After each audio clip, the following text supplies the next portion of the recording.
Hi, a very good afternoon. This is Dr. Harish, MD General Physician, Treatment Range Hospital, KPHP Road number 4. మన last video చూసుకుంటే bronchial asthma అని చెప్పానండి. ఈ వీడియోలో bronchial asthma precipitating factors ఏంటి అంటే ఏ factors వల్ల మనకి ఆస్తమా అనేది ట్రిగ్గర్ అయ్యి ఆస్తమా కండిషన్ అనేది రావడానికి గల కారణాలు ఏంటి అనేది ఈ వీడియోలో మనం డిస్కస్ చేసుకోవడం జరుగుతూ ఉంటుంది.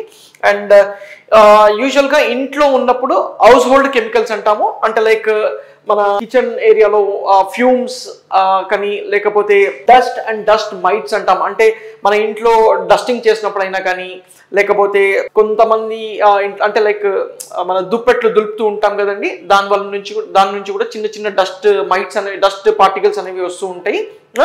అవి మనం గాలి పీల్చుకున్నప్పుడు మన శ్వాస మార్గంలోకి వెళ్ళి ఈ ఎయిర్వే అని చెప్పాను కదండి ఇందాక, ఈ ఎయిర్వేలో ఇన్ఫ్లమేషన్ కాజ్ చేసి దానివల్ల అబ్స్ట్రక్షన్ కాజ్ చేసి దానివల్ల ఆయాసం అనేది వస్తూ ఉంటుంది.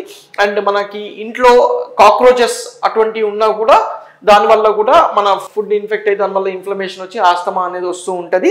అండ్ ఇంకొకటి వచ్చి చూసుకుంటే మనకి డస్ట్ మైట్స్, కాక్రోచెస్, మోల్డ్ అంటాము. మోల్డ్ అంటే మన ఇంట్లో చెమ్మగా ఉండే ప్రదేశాల్లో కూడా కొంచెం మనకి ఈ ఆస్తమా ఎలర్జెన్స్ అంటాము, అది ఆస్తమా ఎలర్జెన్స్ ప్రొడ్యూస్ చేసి దానివల్ల కూడా మనకి ఈ ఆస్తమా అనేది వస్తూ ఉంటుంది. ఇంకోటి పెట్ యానిమల్స్, ఇంట్లో మన పెట్ యానిమల్స్ ఉంటే కనుక దాని యొక్క డేండర్ అంటాం, అంటే లైక్ దాని యొక్క ఫర్ అంటాం కదా మనం, యానిమల్ డేండర్, దానివల్ల కూడా మనకి ఈ ఆస్తమా అనేది ట్రిగ్గర్ అవుతూ ఉంటుంది.